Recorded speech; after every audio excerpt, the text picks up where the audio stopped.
I am pleased to be invited to give a keynote speech at the 6th World Water Forum here in Marseille, the Mediterranean jewel of the French Republic.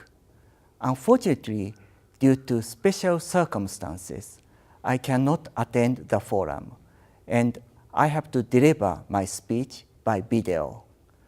I would like to express my sincere gratitude to the forum officers who allowed me to make my presentation in this way. As you know, a mega earthquake hit Japan 1 year and 4 days ago on March the 11th, 2011. Tsunami following the earthquake inflicted a damage of an unprecedented scale to my country. Over 19,000 people are dead or still missing. Here again, I would like to express my heartfelt condolences to those who lost their lives, and my deepest sympathy to those who are affected by the disaster. We are trying our best to recover quickly and reconstruct the affected area. I would like to express my deep gratitude to France and all other countries that have extended heartfelt messages and help to Japan and our people. A tsunami occurred here in Marseille exactly 200 years ago in June 1812. A number of large ships off the viewport were damaged by receding tsunami waves. There have been several tsunamis in the past that have caused damage to cities and towns along the Mediterranean coast. I sincerely hope that what I am going to share with you will help you to form a common understanding of this tsunami disaster, one of the most severe water-related disasters. Today, my presentation will focus on major tsunamis in Japanese history in order to draw lessons for our future. I shall start from the most recent one, that is the Great East Japan Earthquake and Tsunami. I will now show you some pictures of the disaster-affected areas. This picture shows the Sendai Airport of Miyagi Prefecture, a hub airport of the affected region. I landed at this airport on June 4th, 2011, when I visited the affected area. When the airplane started its descent, I was dumbfounded. I witnessed ruined levees off the coast, completely torn down pine trees along the seashore, and vast barren lands where there ought to have been lively towns and streets. This picture shows the eradicated pine forest area in Rikuzen Takata City, Iwate Prefecture. The chairman, Dr. Hansun Su, and the members of high-level expert panel on water and disaster visited the city prior to their Tokyo emergency meeting in April last year under the leadership of Dr. Han. I still remember a single pine tree I spotted from the helicopter. It was the only one which survived among thousands standing alone in the totally devastated town. This tree has encouraged thousands of people as a symbol of hope. However, this tree is likely to die despite all the efforts of people to protect it. This picture is of Ofunato City in Iwate Prefecture. After disembarking from the helicopter, my wife and I visited the evacuees in Ofunato City, north of Rikuzen Takata. We were deeply impressed by their positive attitude and spirit, despite all the hardships and inconvenience of living in temporary houses away from home. They were united to help one another, had established a community group, and were overcoming difficulties patiently and step by step. This picture is of Soma City in Fukushima Prefecture. You may notice differences in the extent of damages in pine trees standing in parallel to the coast and those standing at the right angle. It seems that some pine trees have effectively withstood the brunt of the tsunami to some extent, but such effects also have limitations. The Great East Japan earthquake has generated lively discussions on historical earthquake in Japan. In the discussions, people have focused on the Jogan earthquake that occurred in 869, around 1,150 years ago, because it was similar in size and was a hypocentral region as the March 11th earthquake. Learning from history is essential when addressing mega disaster, because similar events can be found only after a long span of time. The Jogan earthquake is described in Nihon Sandai Jitsuroku, one of 6 official chronologies of ancient Japan. The Jogan earthquake is the oldest recorded earthquake in the coastal area of the Tohoku region. The following tsunami brought a catastrophe to the coastal area of the old Mutsu province. When comparing the Jogan earthquake with that of last year, the affected area of the 2 earthquakes overlap, as the Jogan earthquake affected the entire area of Mutsu province, whereas the March 11th earthquake affected the similar area covering the Aomori through to Ibaragi prefectures. The written description of the Jogan tsunami overlaps with the video picture of the Great East Japan earthquake. Let me narrate the description of the Jogan tsunami while at the same time showing a video of the tsunami last year. The ground of Mutsu province was violently shaken. There was a howling sound at the sea coast. The sound was like thunder. A great wave boiled up and swirled. Water swelled, which instantly reaches castle towns. The tide entered tens of miles inland from the coast. It spread over land so vastly that no border could be seen. Fields and roads were all turned into sea. People did not have time to get on boats. They were swallowed up before climbing hills. Thousands of people were drowned. Properties and trees were eradicated. Nothing was left behind. Although this description is the only record of the Jogan earthquake, it matches with findings of geological survey. For example, a report by the Active Fault and Earthquake Research Center confirms that the Jogan tsunami reached 1.5 to 4.0 kilometers inland from the coast.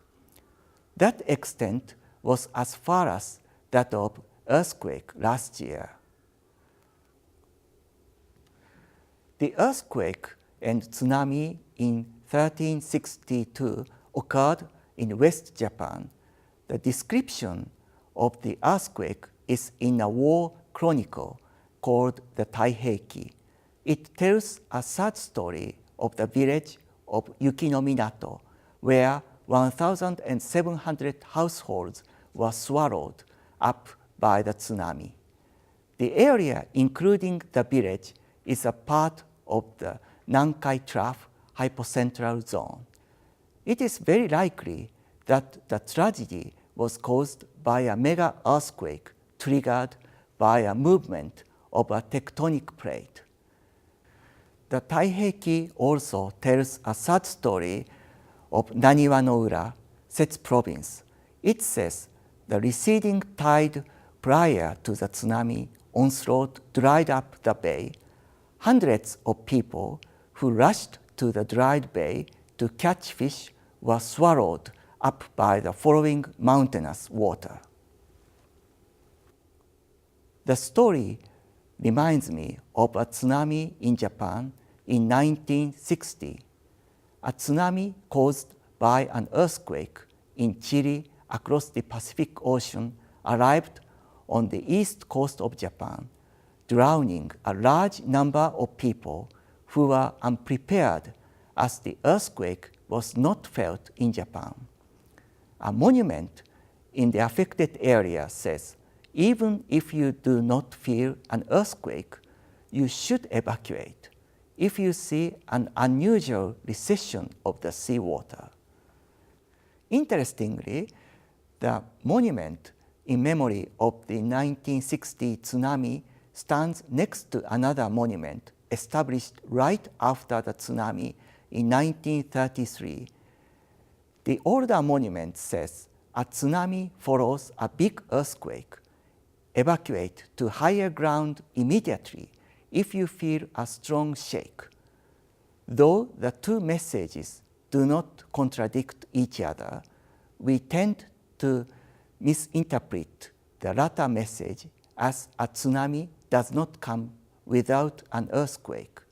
When we try to learn from past lessons, we need to think under what conditions the lessons apply. If not, incorrect interpretations of lessons may lead to wrong actions. One of these two monuments was unfortunately washed away by the tsunami on March the 11th, proving the unprecedented scale of tsunamis. I have talked of the damages caused by tsunamis, but are there historical lessons on recovery and reconstruction? The tsunami in 1498 inflicted substantial damage on Ise and Lake Hamana. The port town of Hashimoto that nestled Lake Hamana was annihilated by the tsunami in 1498.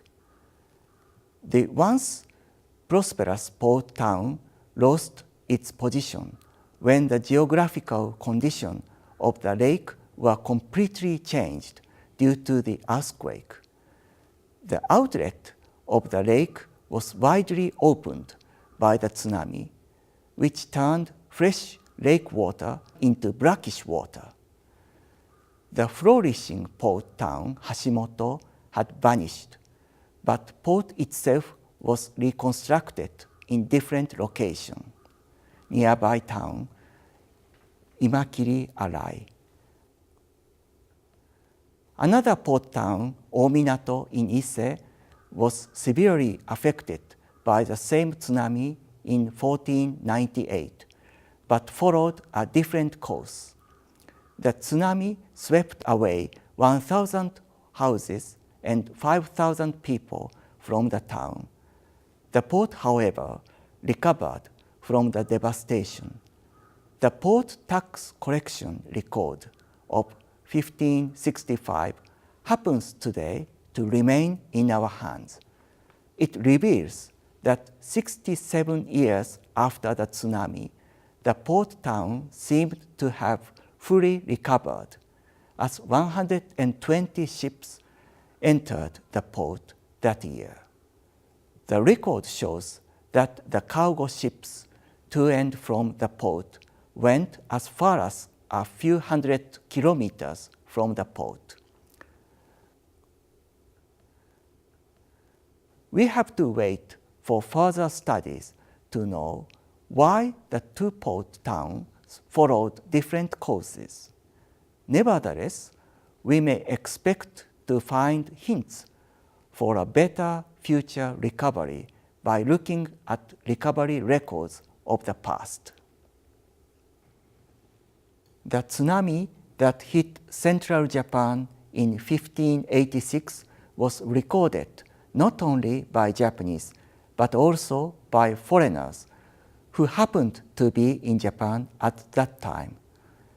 In the years between 1543 and 1616, European Christian missions could freely stay and travel in Japan to some extent. A Christian missionary to Japan, Louis Floch, wrote to an archbishop in India, Varignano. A large city was hit by a great tsunami.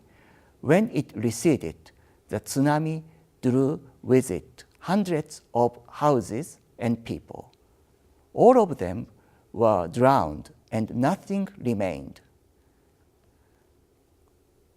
Similar accounts were recorded in the diary of a priest of the Yoshida Shrine in Kyoto. He recorded that a tsunami in the coastal provinces in the vicinity of Kyoto swept away many houses and people.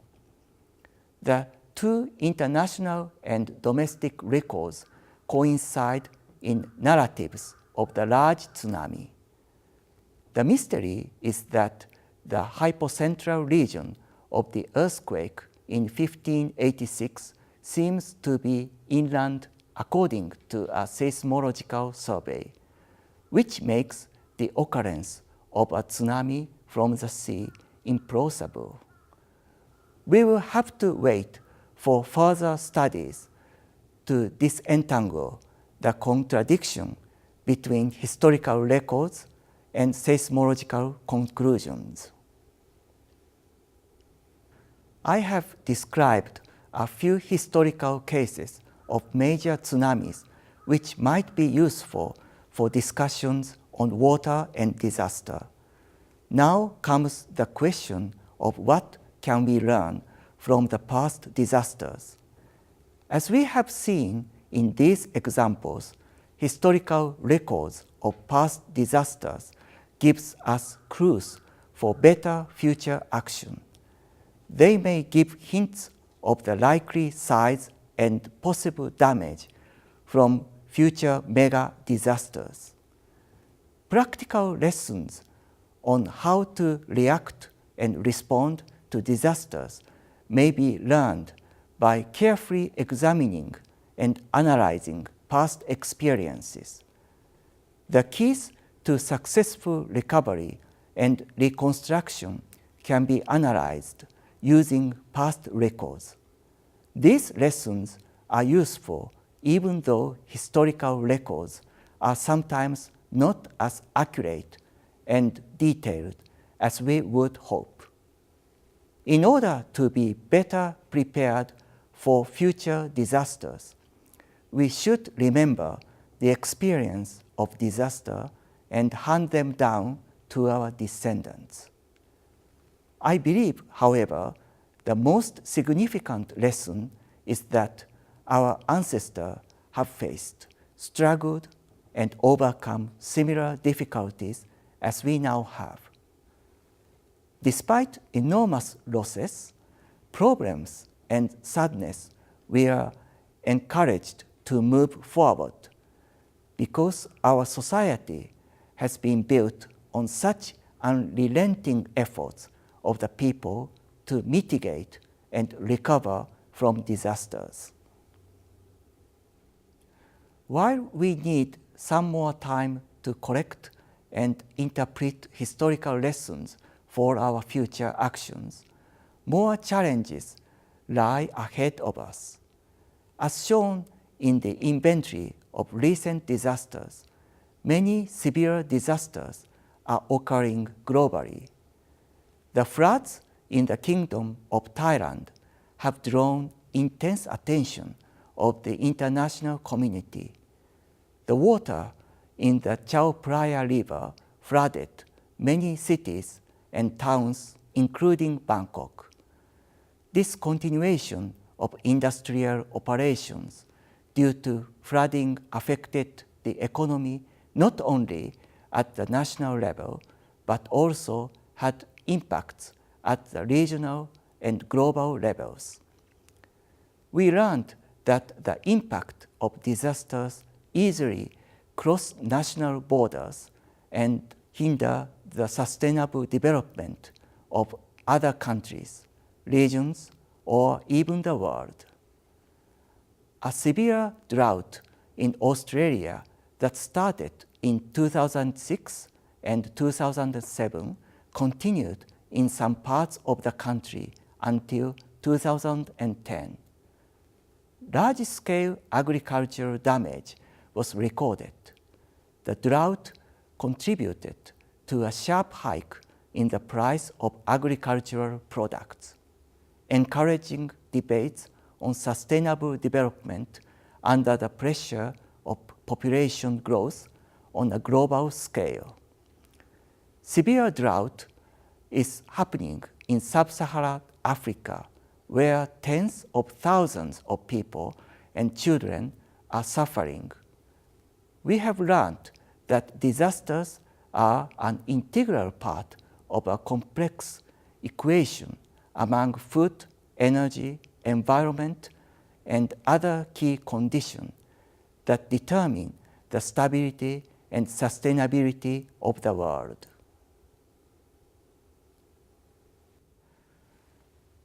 Whenever we experience unprecedented disasters, we feel a need to seek guidance from the past. We feel this more so as we live in a world where natural and social conditions are more complex and interdependent. Historical lessons and experiences can be used to build a disaster-resilient society under slogans such as living with water-related disasters.